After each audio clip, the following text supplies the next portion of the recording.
and get their thoughts on today's jobs report and what it means for the broader markets. On the technicals, we've got Larry Shover, Chief Investment Officer over at SFG Alternatives, and on the fundamentals, our guest host for the day, Nick Sargent, CIO at Fort Washington Investments, who's joining us from Cincinnati. Nick, let's start with you. What's your take on the jobs number and how you playing it? I think it came in more or less as expected, no game changer.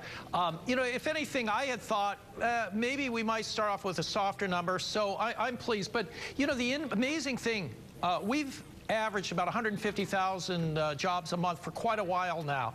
So, to get me really excited, I'm waiting for the day I can print 175, 200. I think we're going to do it this year, but I think maybe second half of the year.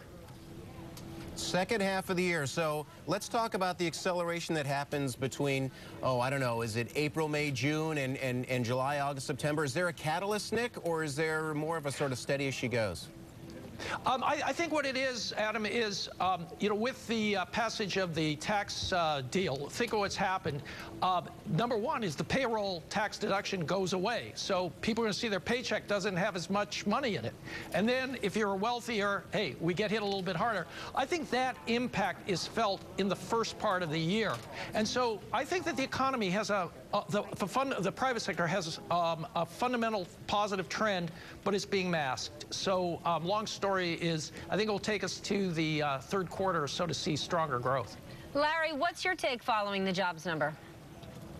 My take's even more bullish than Nick's. I mean, I like what Nick had to say, but I do believe we're going to continue to grind higher. I'm very bullish on the S&P 500. I'm calling a year-end at 1,600. Today's job number was not a big surprise. I think the game-changing number would be about 200,000. I think that would have sent yields above 2%. People thinking, hey, whoa, the Fed's going to stop purchasing. But right now, when you see the well-advertised headwinds compared to the tailwinds that we have, I do think we're going to continue to grind higher. It's going to go back to being a multiples market once this debt ceiling gets out of the way. But when you say things are going to grind higher, what about the fact that maybe more people are getting jobs, maybe wages are higher, but we haven't been whacked with the payroll tax yet, and when we do, we could see consumers spending a lot less, and that's going to hurt corporate earnings. It will. It will definitely put a mark on corporate earnings, but I just don't think you can keep the consumer down from spending. And that's the wild card, something that's so hard to measure. And I do think that's going to be just overwhelming compared to that 2% payroll tax that we're going to see. That's the one crazy thing and the one flaw in the ointment that I just can't figure out. Nick Sargent, maybe you can tackle this. So how is it that if, as the CBO states, 77% of American households are going to pay higher taxes this year, how is it that the consumer can keep spending money when the growth is only about 2%? Great question. I think it boils down to two things, Adam. One is confidence. And, consumer confidence had been rising. They're less worried about losing their job. They're less worried about making their debt payment. Why? The debt service ratio is the lowest level in more than 3 decades. The Fed's financial services obligation ratio, lowest in more than 3 decades. So the low interest rates, and coupled with tame oil prices, has actually given them more ability to service their existing debt. And that's why they're going out and buying bigger ticket items, autos, and now the revival of the housing sector. And those are the two sectors that lead in expansion. Hey, so Nick, if I'm hearing you correctly, in other words, the American consumer needed to deleverage. He or she did, and now, as a matter of fact, the pendulum has swung the other way. And to your point, it's at a 30-year low. Is that what you're effectively saying? The thesis? Yes. In other words, I'm basically saying take Bill Gross's argument. Hey, no, he's saying we have too much debt, and this is the new normal. And I'm saying he might be right.